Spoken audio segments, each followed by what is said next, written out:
Ja meie teine osa kutsub teid Eesti huumori uude põlvkonda.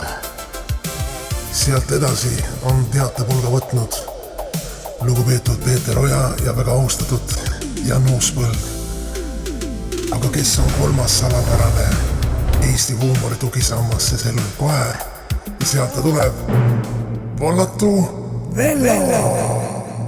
Volli pole.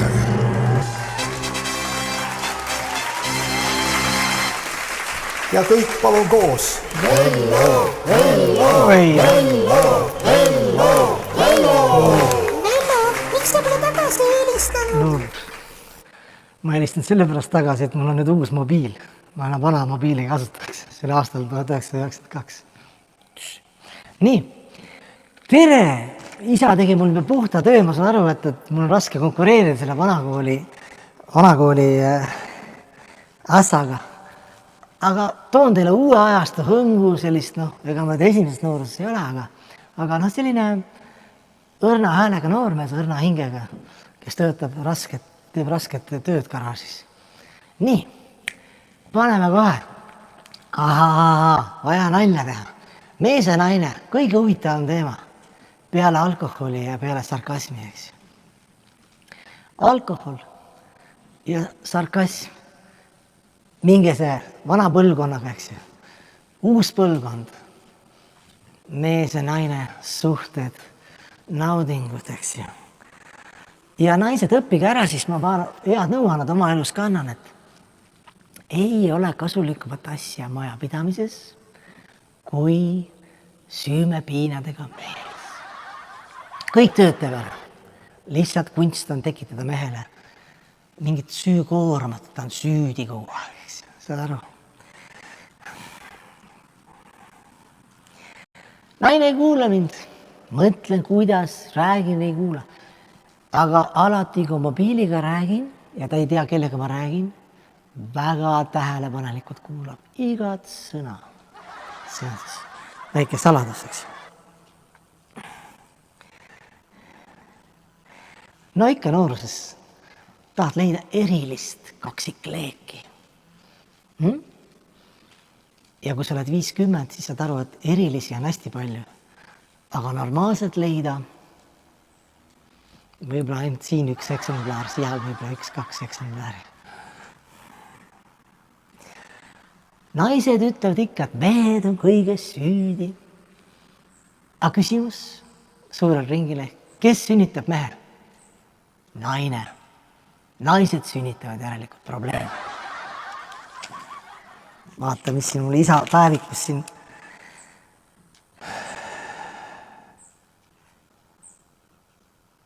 Oi, jälle koolitaja jutt. Kui elu on raske, igast retseptid, kuidas olla edukas ja ilus, eks ju. Lihtsalt, eks ju. Ilma, et see peaks oma iseloomu muutma. Imevariandid. Õhtul üksi, voodis, nukralt. Mida teha? Suur Kalevišokolaad padja alla. Hommikul ärked üles, elu on šokolaadis, nii magus elu, kõik on šokolaad.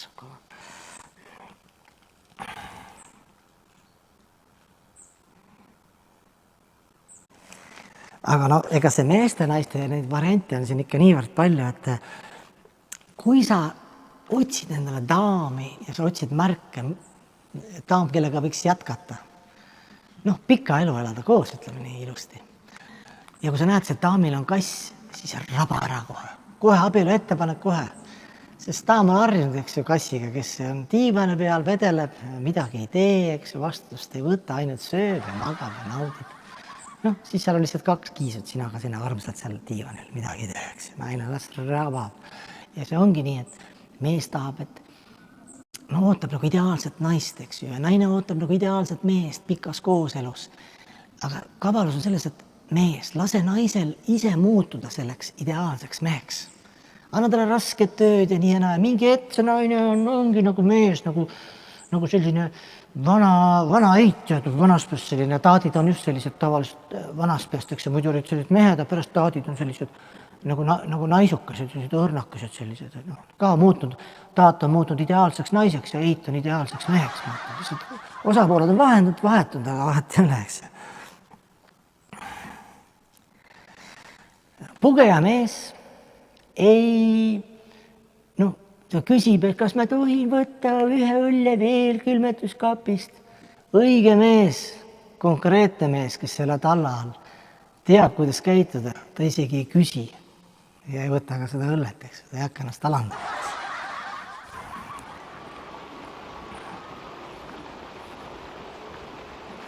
Nojah, mehed lasevad ringi. Mehed lasevad ringi sellepärast, et nad ei ole mitte sead, vaid et kõik naised on nii imelised. Kõik naised on imelised, kõik. Ja noh, armukuse puhul on ka nii, et naine jättis maha armuke nii armsat lohutus, ütles, et küll me sulle uue naise leiame. Selline hea armuke oli mul. Või on siiamaani, ütleme nii. Mehed, tõelised mehed ei nuta, sest nad on oma pisarad kõik tühjaks kallanud seest, kui nende lemmik jalgpallivõistkond kaotas. Eks see on loogiline.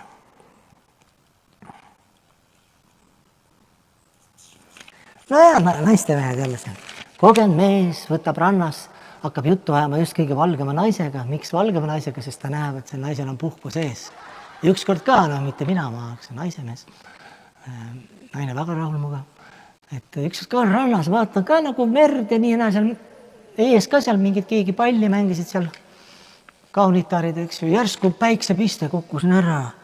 Kuidagi just ärkan üles, vaatan, naine seisab selja taga sööb pončikut, eks ju, malakas käes, aga ma vaatan tõesti oma naist, et ma väärin tõesti seda, et kui naine hakkab kilosi juurde võtma, eks ju, pärast pulma, siis sa tunned, et sa vääridki enamat, eks ju. Võta ka nagu elus nagu kõik nagu mesimumm, kõik selle mehe, mitte nagu negatiivselt, eks ju. No, mis mu isa siin lubab mul rääkida veel, eks ju. Mees ja naine, palju mehe naise asja, eks ju.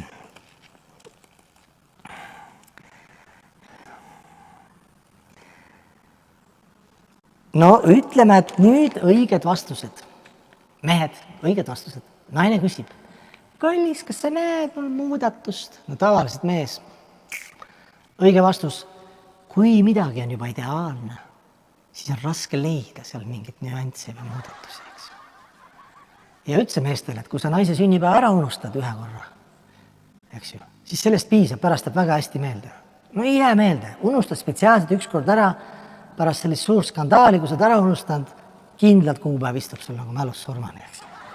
Nii, naine küsib, meheke, mis sa mõtled? Ma mõtlen teistest naistest. Naine, mida? Ma mõtlen, kui mannetud on sinuga võrreldes, eks ju. No, see on tavaline, eks. Kui tahad naiste närvi ajada, siis kui ta naine töölt tuleb, eks, sa tahad tagasi, siis ole mugavalt diivanile, naudi elu, eks, siis tunned, näed, kuidas naine on nagu hästi närviline. Üldse mehed on hästi tahtejõulised, eks, mees võib-olla diivanil kaua, mitte midagi teha. Aga naine 10 minutit, 20 minutit diivanil kohe püsti, jälle hakkab toimetama, eks. Mehed hoidke oma tahtejõudu, eks. Noh, üldse, et naisega ka ükskord läksime ka pulma, naine sättis ennast ja jõudsime sinna, tänapäeval kõik on nii kiiresti, kõik olid juba lahutatud, natuke hiljaks, eks. Mis meil siin veel on väiksed nektarid, meeste ja naiste nektarid, eks ju. Sõbrad küsivad. Meie sõbrad küsisime ühe sõbra käest, kes oli poissmees, et kas sul kurb ka vahel ei ole seda naisukest ja lapsekesi jooksmas. Me ütlesid, on küll kurb, aga mul on teie pärast kurb, mul on teist nii kahju vahest, eks ju. Selline vastus pani meid mõtlema kõiki, eks ju. No algavad mehed, te peaksite teadma. Kui naine kutsub sööma, kallike, siis ära mine esimene kord. Lase 7-8 korda kutsuda, siis lähed, siis on naine juba närvis. Sest kui sa esimene kord lähed, nagu nii saadab poodi, toit pole valmis veel, eks ju. Lähed 7-8 korda, nagu näitavad selle sussi all, kõik ootasid sind kööki, eks ju, tuled ukse lahti, ma lõpuks tulin, eks ju. Noh, selline enda maksma paneku moment, eks ju. Sõbrannad ka üks, et see on selline piinlik lugu ka, naine ka ei ole rahul muga, ma kuidagi olen pealiskaudne, eks ju, see intiimelu ka ja tahtis mind maha teha, eks ju, sõbrannad istuvad seal kuidagi, minu velloke, no ega ta ei ole esimeses nooruses seal, eks ju. tead, saate aru küll, eks see potentsi moment. Ja huvitav, et sõbrannad ei olnud nõus. Keegi, ükski sõbranna. See on nagu imelik. Kõik jäid mõtlikuks ja vaikseks, eks. No räägime oma mitte ainult isast või vanaisast ka, eks, et vanaisa ütles, et sest vanaisa ütlused, et meis kõigis magab geenius ja ta magab järjest sügavamalt. Ja ükskord vanaisa tuli ka, mäletan, Voldemar, eks ju, tuleb, ütleb, et ära kunagi usalda ega kuula kedagi. Pärast seda ma pole vanaisa kuulnud ühtegi nõuannet, eks. No, võtsin kuulda, eks. Ja noh, isa ka, ega mul isa ka on hea mees, eks. Viskas ükskord mind paadist vette. Noh, kuna ma tõmbasin suitsesalaja paadis, eks ju, ja siiamaani oskan hästi ujuda, sest õppisin selili ujuma suitsuus, eks ju. Aitäh, isa.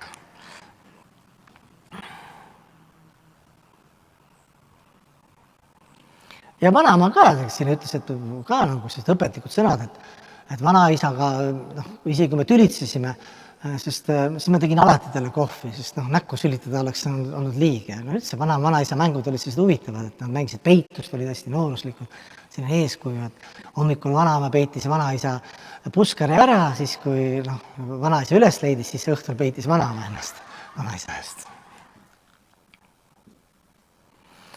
Ja vanaisa oli julge mees, ta kunagi häbenenud oma tarkust, sest tal ei olnud midagi häbeneda. Ütleme nii tark mees oli. Ja võib-olla siin väike lõpusirge viimased 224 nalja. No, võib-olla oma lapsepõlvest. Lapses öeldi, kui sa aiamaal tööd ei tee suvel, siis mobiili ei saa. Vanaema ei aita, siis ei saa videomängu. Eks ju. Kui oma tuba ei korista, siis ei saa iPadi arvutit tuuta. Sellepärast mu lapsepõlv möödus väga vaese poisina, ilma erilise tehnikata. Õiglus võidab, 2 poisikest viskavad kividega, üks oli paha poiss, üks hea poiss. Ja niimoodi väikeste kividega niimoodi vaikselt peidus viskasid inimesi. Ja hea sest see poiss sai 5 inimesele pihta ja siis see paha poiss sai 3 inimesele pihta, sest headus võidab alati.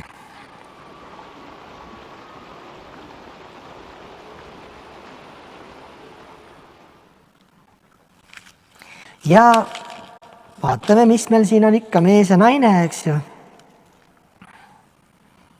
Alati on süüdi, oleme nüüd nagu sellised jalad maa peal, alati on süüdi suhte draamades 2 inimest, mõlemad, siis naine ja ämm. Naised ootavad, eks ju, valget ratsut printsiga, eks ju, missugune, kuidas õhku täis ootad, mida imet, eks ju, sealt tuleb keegi, nad on ju nii väärivad, eks ju, parimad loomulikult väärivad. Mehed loomu poolest tagasihoidlikud, meile piisab rahulikust väiksest teenija tüdrukast, kes köögis ja toas ja koristab ja täidab oma ülesande, see täitsa piisab, eks ju, kes allub ilusti peremehele. Noh, kuidas mees saab aru, et see naine on juuksuris käinud, ainult 2 varianti, kui naine on kiilakas või ta juba juuksuri juures ootab seda naist, eks ju, on ju loogiline. On tehtud Eestis arvutused, et 32%, kes öösel tõused üles mehed, need lähevad siis WC-sse. Nendes 12% külmiku juurde ja 56% koju. Ja üldse, noh, naine ütles, et lööb mind maha, kui ma teda petan. Vot. 7 korda olen petnud, 7 korda ei ole öelnud ja 7 korda olen päästnud naise vanglast. Üks jälle selline klassika, ütleme. Paneme veel viimased mõned naljakesed. Naised, ilusad naised on nagu seened. Mida ilusam seen, seda mürgisem, eks. Oleme seda näinud. Ma palun naised, ärge röökige oma meeste peale. Andke käsklusi selgelt ja lühidalt, eks. Kui sa paisud natukene, vaatad, naisuke ka paisub, eks. No mitte naisuke, meheka ka paisub. Siis sa tead, füüsiline seadus, füüsika seadus see, et kuumad asjad paisuvad, järelikult sa oled hästi kuum. Ja kui sa tahad hästi kuul mees olla, siis sa vaatad ka, eks ju, National Geographicu pealt, eks ju, seal, kuidas suur isa lõvi, ta ainuke, keda kardab, on ema lõvi, eks ju. Järelikult, kui sa kardad oma naist, siis sa oled lõvi lõrn, eks ju. Kõva mees, noh. Naine alati, kui tuleb minu juurde, ütleb, mul ei ole sõnu, käed puusas, ütleb, mul ei ole sõnu. Ja millegust alati pärast seda tuleb 1000 sõna ja loeng, pikk loeng, et ma nagu ei saa loogikast aru. Paneme siis vaatama, mis siin on siis nagu. No ükskord juhtus ka müstiline tee, muidugi ei usu, kuldkalaka seal kuidagi sattus mulle seal ette niimoodi ja ma siiralt hakkasin tal rääkima oma soovidest, hingesoovidest ja vaatan kala, noh, pärast saan aru, ta teeskles surnut, et need soovid ei olnud väga nagu, ütleme, realistlikud. Jooksin kodust välja ükskord ka, eks ju, noh, oli siin raskem periood ja jooksin välja solvult ja lihtsalt sain aru, et no, ma elan üksi, eks ju, see oli üks periood, kui ma üksi elasin, eks ju. Räägib üks tuttav ka mulle, et ta on teiselt planeedilt kogu aeg, et no ma olen alati aru saanud, et kuskil peab olema see lollide planeet, eks ju. Vot nii, et tõmbame otsad kokku, mehe, naise võib-olla 1-2 nalja veel, eks ju. Nad ei ole naljad, see on tõsielu märkmed. Mees ja naine saavad üheks, kui nad abielluvad. Küsimus on ja probleem on selleks, et kummaks nad saavad. Ja hea elu, mehe, naise kooselu, õnn seisneb selles, saladus paljud küsid minu käest, et 2 korda nädalas käige väljas söömas, naine teisipäeval ja mees neljapäeval üksinda, eks ju. Ja noh, mees, sõber ka küsib mu käest, et mis oli mureliku näoga, ma ütlen, et 18 kuud pole naisega rääkinud, ütleb, mis siis juhtus, ütleb, et mina ütlen, ma ei ole tahtnud vahele segada ja ükskord juhtus ka selline tööõnnetus, naine ütleb, et ulata huulepulk, mul kogemata oli liimipulk, ka pärast seda naine väga pikalt ei rääkinud muga, eks. No arst küsib, et ma vaatan teie kehaehitust, et olete, kas te ekstreemspordiga olete ka tegelenud?